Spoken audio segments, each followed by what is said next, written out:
In the early morning, at the Prime Minister's residence in Kuwait, Prime Minister Abra Shokad had risen early. After completing his ablutions, his servant laid out the prayer mat for him, and he piously performed the morning prayer as usual. He first stood, recited, then prostrated, with his nose and forehead touching the ground, and finally sat cross-legged, hands extended with palms down. I begin my prayer with praise for the beloved leader of humanity. Shokad had spent almost half of his life in the non-Islamic world. Since the age of 15, his father had sent him to the United Kingdom to study at Cambridge University. After entering politics, he served as ambassador to the United States and China. He was recognized as a modern thinker and a flexible statesman, but this had not affected his religious piety in the slightest. When he stood up, he recited the Tasmiyah, "In the name of Allah, the most gracious, the most merciful." He concluded the morning prayer, then quickly ate breakfast, and Mr. Hamley, his secretary, came in and said, "Your Excellency, Mr. Jawad from the Intelligence Department has arrived. The ambassadors from the United States, China, Japan, and South Korea have appointments scheduled at 8:30 and 12 o'clock, respectively. All right, let Jawad come in." The burly Jawad took out some documents from his briefcase and spread them on the Prime Minister's desk. He briefly summarized the intelligence regarding Iraq over the past month. At the beginning of August, Mr. Schmidt, the U.S. ambassador, relayed top-secret intelligence from the CIA, indicating that Iraq would take crescent action against Kuwait in mid-October, possibly similar to the unannounced attack in August 1990. Later, the intelligence agencies of Israel, China, and Egypt issued similar warnings. We immediately concentrated our efforts on closely monitoring Iraq, but so far, we haven't discovered any significant developments. Jawad seemed puzzled by this result and detailed the major events in Iraq over the past month. On September 5th, Kurdish forces in northern Iraq attacked the Iraqi army. This was the first firefight in 10 years. The Iraqi army quickly occupied the city of Erbil. However, the Iraqi military has since shown great restraint, and the conflict has not escalated. On April 12th, Iraqi President Jamil Salami gave a public speech at the Baghdad Seminary, reiterating the old rhetoric of Arab unity. "Prime Minister, I truly don't understand," Jawad said with a bitter smile, "why Iraq often produces political anomalies. Has the Prophet Muhammad's seal on the magic bottle failed? The 20th century had Saddam, and the 21st century has Salami.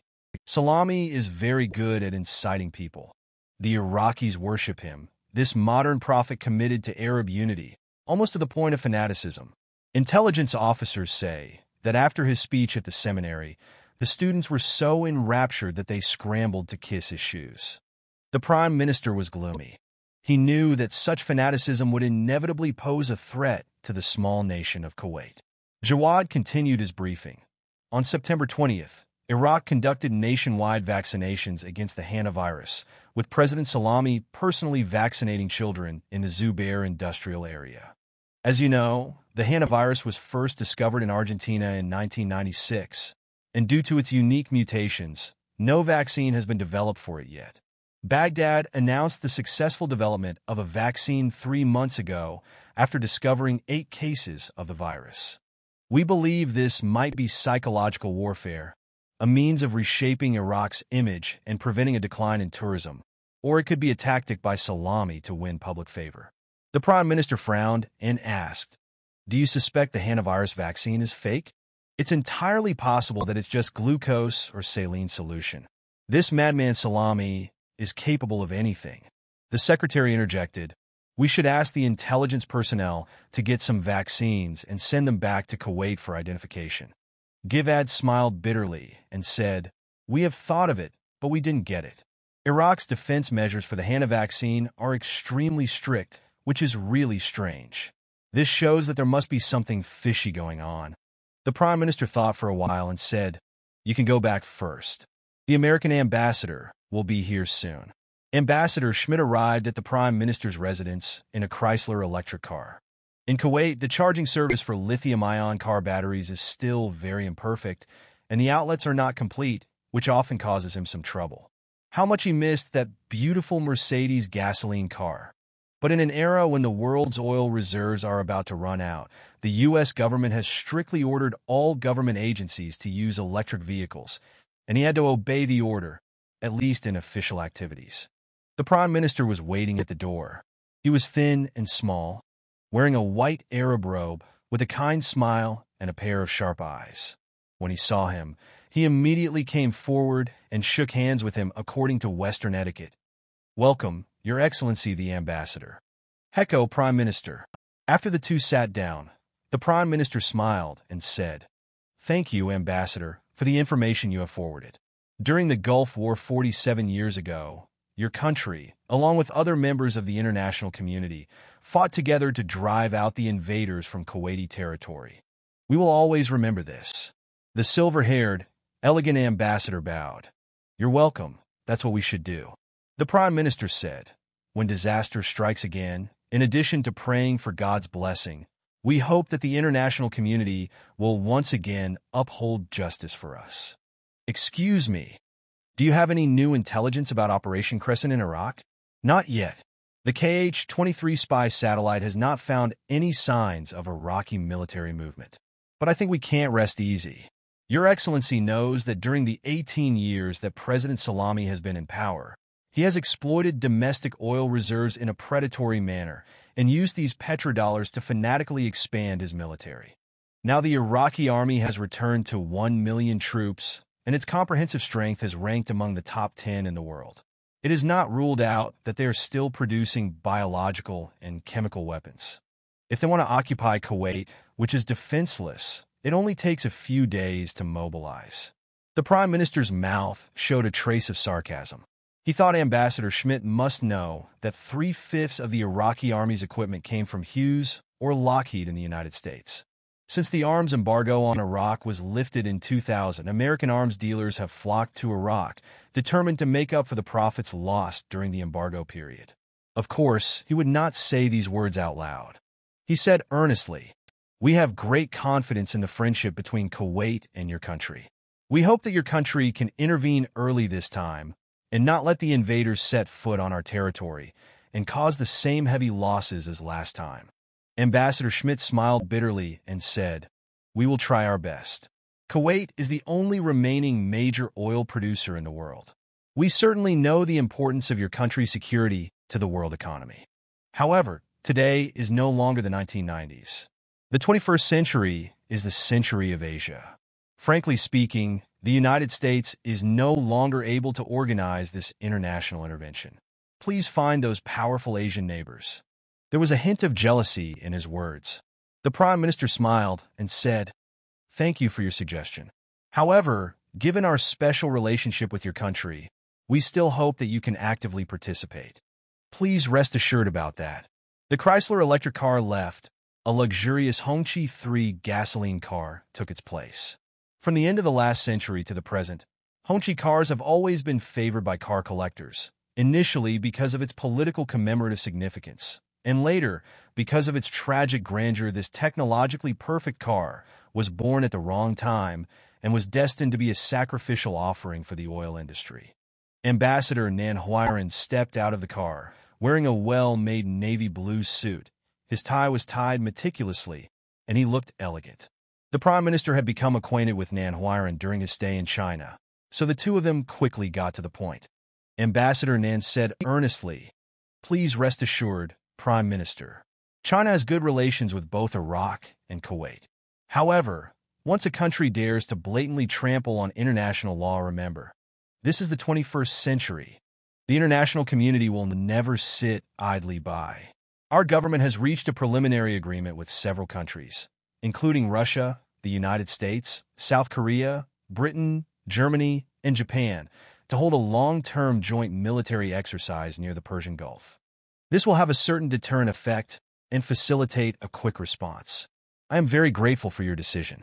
However," the ambassador said with a slight hesitation, "as a longtime friend of the Prime Minister, I would like to offer a suggestion in my private capacity. According to a friend of mine in the Chinese Ministry of State Security, he has a strong feeling that the intelligence of Operation Crescent is the kind of intelligence that is too real. Intelligence personnel from several countries stole this secret almost at the same time. But on the other hand, reconnaissance satellites have not found any actual signs of military assembly so far. The contrast between the two is too great, which is not normal. Before this, the Prime Minister had never doubted this very solid intelligence. He was a little surprised. You suspect it's false information? It's too early to say. If it's fake, why did Iraq release it? To attract the attention of international public opinion? To cover up other actions? It's hard to explain, but the way of thinking of that leader is different from that of ordinary people, and we can't guess it with common sense. The ambassador ended the conversation with a smile. Anyway, please believe our promise, Your Excellency. The Prime Minister glanced at the wall clock and saw that there were still 20 minutes left before the meeting with the Japanese ambassador. He smiled and bowed to Ambassador Nan. Let's put politics aside and talk about some personal topics.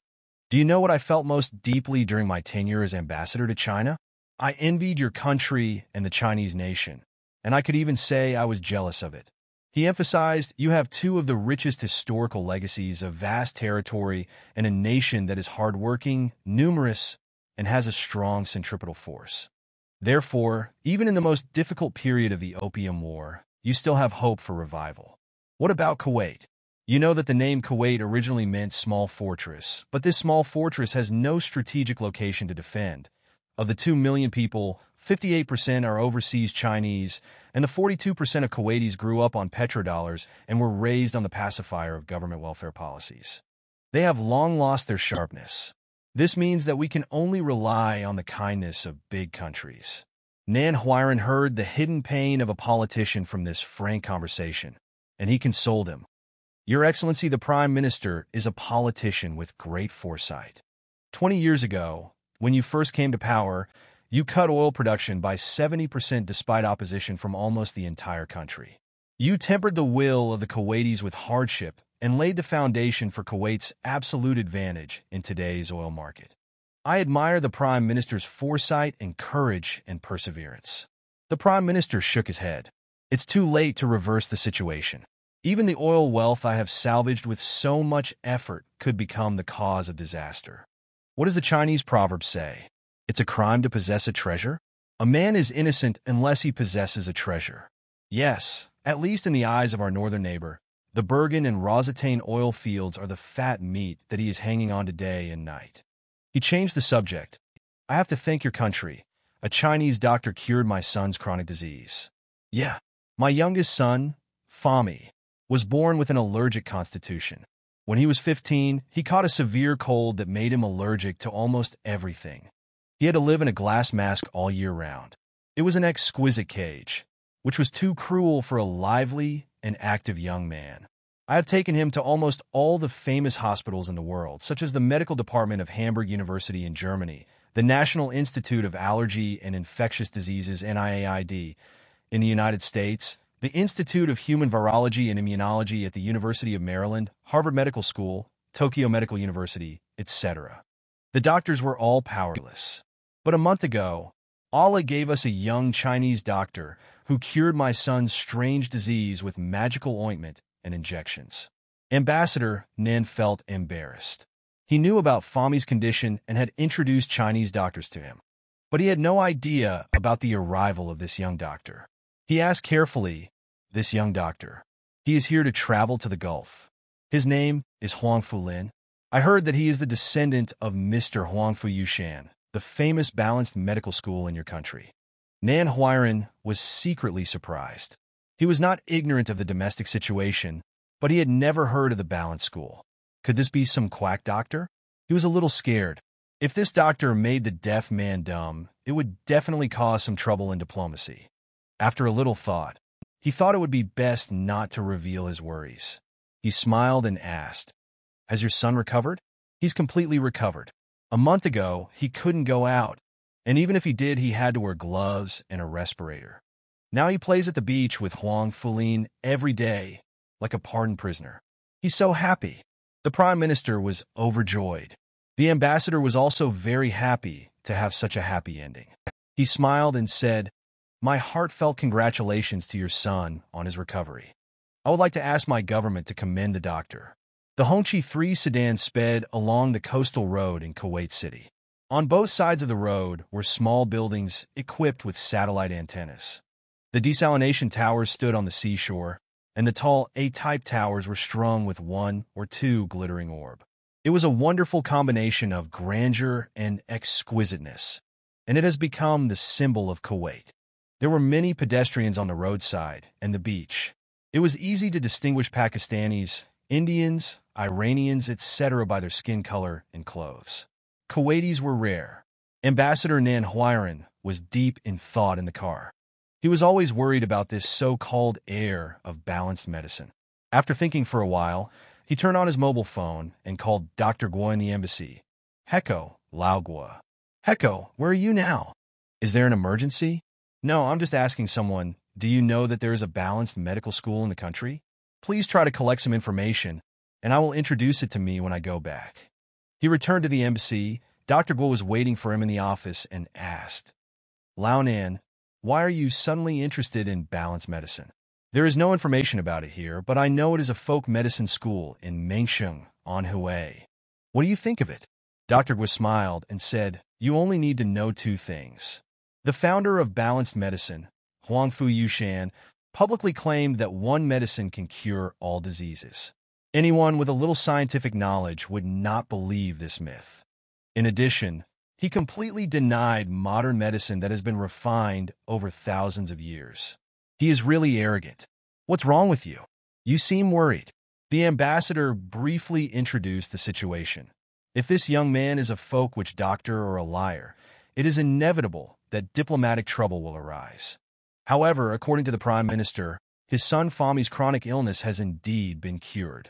Dr. Guo shook his head and said, some folk doctors do have some proven recipes, and they are also good at using the patient's beliefs to treat illnesses. You know, the patient's psychological factors can indeed affect the medical process. However, this method of sincere heart makes it effective is witchcraft rather than medicine, and I don't want to comment on it. The ambassador looked at his watch. It was already time for the agreed call. The country was still waiting for a report on the Iraq-Korea dispute. He said to the doctor, you can go now. Keep an eye on Fami's condition in the next few days. He came to the confidentiality room, which was a tightly sealed cage with a multi-layered sheck of metal and rubber that could prevent any form of eavesdropping. He reported the situation to Foreign Minister Qiao Yi on the encrypted phone. Minister Qiao said, the decision to conduct the military exercise has been made. It will be announced at 8 a.m. tomorrow in Beijing, Moscow, New York, and other places. China will send a task force headed by the nuclear aircraft carrier Deng Shirchong. Russia, the United States, and the Pan-European Union will also send task forces. Japan will send observers. The exercise will be held in the southeast of the Gulf of Oman, at 22.5 degrees north latitude and 62 degrees east longitude. Please predict what the Arab world's reaction will be if the situation develops to the point where we have to go to war with Iraq. Arab governments will not object, because Salami's so-called Arab unity is a threat to them. Some countries may remain neutral. After all, Iraq is a close neighbor and the #1 military power in the Arab world. I don't think any country will openly support Iraq. But Salami has many fanatical believers in various countries, and there are some small radical organizations, and they will fiercely oppose foreign interference. Minister Qiao smiled bitterly and said, we are willing to go. However, the improvement of our international status over the past few decades has also put a heavy yoke on us. Do you have anything else to say? Goodbye. Huang Fulin traveled to Kuwait 25 days ago, staying at the luxurious Sheraton 5-star hotel and renting a powerful Ferrari sports car. When he went through the rental procedures, he found that his credit card was overdrawn, so he decided to find a way to earn the travel expenses first. Huang Fulin is 30 years old this year. He has a plain appearance, small eyes, high cheekbones, messy hair, and usually wears ordinary jackets and travel shoes. Frequent travel has made his face dark and thin, and his skin rough. At first glance, he looks like a laborer who earns money by physical labor. He inherited his grandfather's medical skills and personality since he was young, but not his lifestyle. He loves traveling and also likes the exquisite food from various countries and likes to stay in luxurious hotels. He is still single. As long as he has a certain amount of savings from practicing medicine, he will immediately put his credit card and passport in his pocket and will not come back until he has spent all the money. The Las Vegas Casino in the United States, Easter Island in the Pacific Ocean, the Dead Sea in Jordan, the water city of Venice in Italy, the prehistoric caves with murals in Australia. He has left his footprints everywhere. Whether at home or abroad, people who come to see him are surprised by his unique charging method. For each patient he cures, he charges half of the average annual income of that patient. In this way, those patients who are not well fed and poorly clothed actually only pay a few symbolic fees, while the rich are severely ripped off. Fortunately, the patients who come to him have generally signed a contract with the god of death. Once they are pardoned, they are too happy to care about the amount of medical expenses. After breakfast, he found the counter manager. Awadi, who was about 40 years old, had a turban and wore an Arab robe.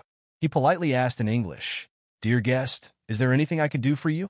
Huang Fulin smiled and said, "There's a little problem. My credit card is overdrawn, and I don't have much cash left." His English was not very authentic, but he could barely make the other party understand. The other party was slightly stunned and immediately smiled tactfully. "It is not our practice to accept credit. Do you need to communicate with the country? We can provide convenience." "No, I'm not here to buy on credit, nor do I need a remittance from home. I want you to find a rich man with a stubborn disease." Awadi's eyes showed some suspicion, but he politely hid his suspicion. "Are you a doctor? Good. What area are you good at? Cardiovascular? Endocrinology? Urology? Neurology? Gynecology?"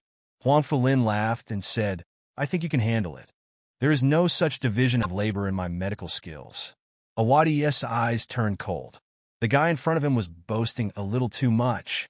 He paused for a moment and said, "I just happen to know that the Prime Minister's youngest son Fahmy suffered from a stubborn allergy 10 years ago.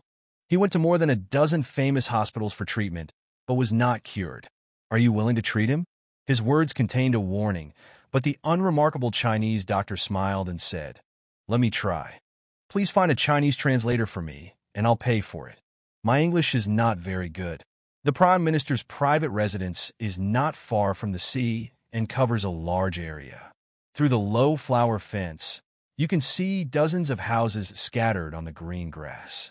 Palm trees shade the cobblestone paths. There is a huge swimming pool in the backyard and a waterfall cascading down from the rockery. The young translator Osman rang the doorbell and talked to the servant who opened the door. After asking for instructions by phone, the servant invited them in. The living room was very luxurious, with a round roof with intricate wall decorations, a Persian carpet with exquisite workmanship on the floor, and a huge Chinese ancient porcelain vase in the corner. There were also huge Sudanese antelope horns and Sudanese crocodile specimens, and the famous ancient Damascus steel knife hung on the wall. This kind of knife is very elastic and can still bounce back to its original shape after being bent into a circle with the head and tail connected. There are very few of them in the world, so they are very expensive. They had just sat down when a group of people rushed in with the patient. The patient was wearing an isolation mask, of medium build, relatively thin, wearing a t-shirt and loose trousers, about 25 years old, and because of being in prison for a long time, his skin color looked pale and his eyes were melancholy and indifferent. Behind the patient was a middle-aged woman wearing an exquisitely crafted dress called a braille and no veil. She had been looking at the doctor with sharp eyes. From her elegant and noble temperament, it could be seen that she must be the Prime Minister's wife. Huang Fulin faced Her Majesty calmly, just bowed to her, and said, "Please describe your condition." A man behind him, probably a family doctor, gave a detailed introduction to Fahmy's condition. He had a severe cold when he was 15, but it was not cured in time. He was then allergic to many things, pollen, mites, dust, etc. This situation became more and more serious, so that ordinary foods such as oatmeal porridge and pickled lemons could cause allergies, and breathing outdoor air could cause severe asthma. There were too many allergens to identify and treat them symptomatically. Many famous doctors in the world were helpless. Said bluntly, his immune system is completely disrupted. I think it is probably related to his overly comfortable life and his over-treatment of minor illnesses. So it is actually his parents' doting that has harmed him. Let him try my medicine. He took out some light yellow injections and light yellow ointment from the medicine box and began to prepare for the injection. Suddenly, the Prime Minister's wife asked sternly, "Are you sure you can cure the disease? Are you sure there won't be any medical accidents?" Osman looked at his wife in panic and quickly translated these words. Huang Feline looked at his wife coldly and said frankly, "My medicine can only mobilize the patient's potential. Whether it is cured or not depends on the patient himself. Therefore, these drugs have only 85%, 90% effective rate. My medicine is very safe, but I can't guarantee that it will not cause the disease to worsen. Please make a decision as soon as possible, but I advise you to give it a try." He looks like this. He pointed to the patient in the glass cover. "What is the difference between being alive and dead?" The translator looked at him in horror, not daring to translate it truthfully. Huang Fulin said sternly, "Translate it exactly as I said." No need for translation. The patient suddenly said fluently in authentic Beijing dialect, smiling inside the mask, "I grew up in the Kuwaiti embassy in China before I was 7 years old, and Chinese is my second mother tongue. Please rest assured to treat me. It is indeed as you said. I live in terror and confinement every day. I cannot enjoy the gentle breeze, green grass, blue sky, and clear water. I'm always worried about the presence of some allergenic factors in the food. This kind of life is really worse than death." He turned his head and spoke a few words to his mother in Arabic with a very determined expression, and his mother nodded reluctantly. Huang Fulin hesitated for a moment. He could see the patient's pain in his calm smile. The patient's heart must be bleeding. This lifelong confinement was too cruel. After a pause, he said softly, "Please rest assured that my treatment method is actually very safe. Do you know the mechanism of action of the human immune system? Especially specific immunity. Please tell me about it, which is very important for treating diseases. Long-term illness makes one a doctor, so I know a little bit about it. Simply put, the specific immune system has two types of lymphocytes, T and B. When pathogens entering the human body encounter them, T cells are transformed into sensitized lymphocytes, which then produce lymphokines that can dissolve and block pathogens. This is called cellular immunity. B cells are transformed into plasma cells, which then produce antibodies to neutralize or dissolve pathogens. These antibodies exist in body fluids, so it is called humoral immunity.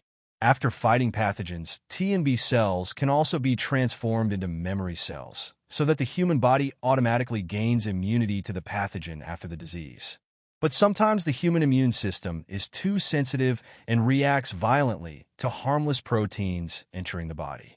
This is the allergy I suffer from." Huang Fulin smiled and praised. "Okay, that's enough knowledge. Now, please tell me honestly, how much do you trust me? I must hear the truth." The young patient hesitated for a moment before answering with a smile. "About 40%. After all, you are a stranger. We have never encountered a quack doctor like you who came to our door." Huang Fulin grinned and said, "Thank you for your frankness. But from now on, please trust me absolutely and believe from the bottom of your heart that I am a miracle doctor sent by God. I only ask you to maintain this belief for 15 days. He put away his smile and said seriously, "This is not a joke. Human psychology has a lot to do with mobilizing the body's potential. Do you agree?" Fami looked at him for a long time, and then said resolutely, "I agree. Please tell my family that I will start treatment now, and ask them to leave." Fami spoke to his family quickly in Arabic. There seemed to be a small debate, but in the end the Prime Minister's wife agreed, and everyone except the private doctor and the translator left. Huang Fulin asked the patient to take off his clothes, lie on the sofa, and began to disinfect both sides of his spine with alcohol cotton orb, saying to the patient, "Now that you have established your faith in me, please spare no effort to do two things. First, you must convince yourself that this disease can be completely cured. Humans evolved in an alien environment. If the human body did not have the instinct to resist the invasion of alien substances, including killing harmful pathogens and ignoring harmless proteins, humans would have perished long ago. Therefore, everyone has this potential in their body. But in modern society, due to drug abuse or excessive pampering, this potential has been suppressed. I'm only awakening it now, awakening the ability that already exists in your body.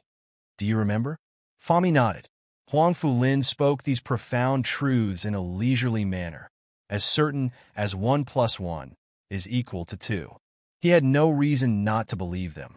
He felt a chill near his spine, and a sharp object slowly pierced into it. He didn't know that his personal doctor was looking at Huang Fulin in horror, as the latter was pushing a syringe full of yellow liquid into this vital part. If Fami hadn't given an order before, he would have stood up to stop it. The translation became an outsider, doing nothing, looking around curiously. The personal doctor quietly pulled him aside and asked him to translate the conversation between the two people for him. Huang Fulin started injecting from the cervical vertebrae and gradually went down to the coccyx. He said, "Secondly, please imagine that the T cells, B cells, and the memory cells they have transformed into have been awakened. Your memory cells have recorded too much wrong information. So when harmless proteins such as pollen and food enter the human body, they also react violently and mobilize the immune system to annihilate the invaders. This is an allergic reaction. Now you have to imagine that these memory cells are being cleared even if useful memory cells are accidentally injured. We can remedy this later." Osman tried his best to translate these contents to his private doctor. After Dr. Ma understood, he could not help but say in Arabic with contempt, "It's just witchcraft." Huang Fulin guessed what he meant from his expression and said with a smile, "These witchcraft-like methods were not invented by me or my grandfather." At the end of the 20th century, some American doctors used the biofeedback method to enable hypertensive patients to learn to control their autonomic nerves and thus lower their blood pressure. Others used the imagery method to treat cancer, drawing the shape of the tumor and asking the patient to imagine how his T and B cells were working hard to devour the tumor. My grandfather was just a master of all trades. Osman, translate this paragraph as well. Osman translated obediently, and the private doctor was a little embarrassed. He thought Huang Fulin also understood Arabic and remained silent from then on.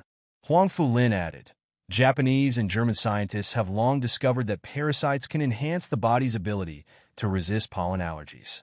Because parasites can produce a large number of non-specific IgG antibodies, they can inhibit the body's production of IgG antibodies against pollen, and also inhibit the secretion of histamine and 5-hydroxytryptamine by hypertrophic tissues, thereby inhibiting allergic reactions. If my medicine doesn't work, let you get infected with parasites and give it a try," he said jokingly. After the injection, Huang Fulin smeared the yellowish ointment all over his body, especially his spinal cord and internal organs. He said, "Okay, put on your clothes. I'll come back for another treatment in 5 days. After 3 treatments, I think you can throw the breath purifier into the trash. You need to stay in a quiet room these days and try to recite the 2 points I've said silently, as devoutly as you would recite the Quran. Can you do it?" Fami got up and put on his clothes. Huang Fulin had successfully aroused his hope. His eyes sparkled and he solemnly agreed, "I will obey your orders." Dr. Mu, he had quietly left. After a while, the Prime Minister's wife and others hurried over. Huang Fulin smiled and said to his wife, "I'm leaving now and will come back in 5 days. You will have a fever in the next few days. It's a normal reaction. Don't worry about it." Said kindly, "Thank you, Dr. Huangfu. Please don't go back to the Sheraton Hotel. Just stay in my house. You are a distinguished guest from China, and my husband will be angry if I neglect you." Huang Fulin knew that it was the doctor who had done this, and that he would be kept here as a hostage. He laughed and said, "Thank you very much. My credit card is overdrawn, and I'm worried about the expenses these days. I can't ask you for an advance on the medical expenses. Osman, drive my rental car back to the hotel. Ask them to deliver the luggage, return the rental car, and deduct your salary from the rental fee. By the way, we haven't talked about medical expenses yet. My charging standards are very high." No matter what the Prime Minister's wife thought of the doctor's vulgar remarks, she still smiled gently on the outside. "Don't worry, as long as Fami's disease is cured, I can give you an oil well. Then I'm very happy."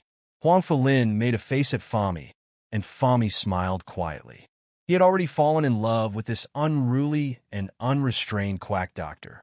15 days later, Fahmy took off the respirator and prepared to go out with Huang Fulin. His eyes showed the ecstasy of being pardoned after a long imprisonment, but also the indelible fear. The Prime Minister's wife and other family members also looked at him in fear, as if he was heading to heck.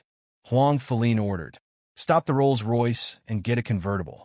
Fahmy, now that you're back to your normal self, there's nothing to worry about." Fahmy, Huang Fulin, and 2 servants got into the sports car and drove away. A moment later, a white ambulance quietly followed, with the family doctor in the car, and the Prime Minister's wife stayed at home, anxiously waiting for news. A few hours later, the doctor called, "Madam, Fahmy is really cured. What a powerful witch doctor. Madam, I can't believe my eyes, but Fahmy really has no signs of asthma. He is crazy with joy." The lady murmured a prayer.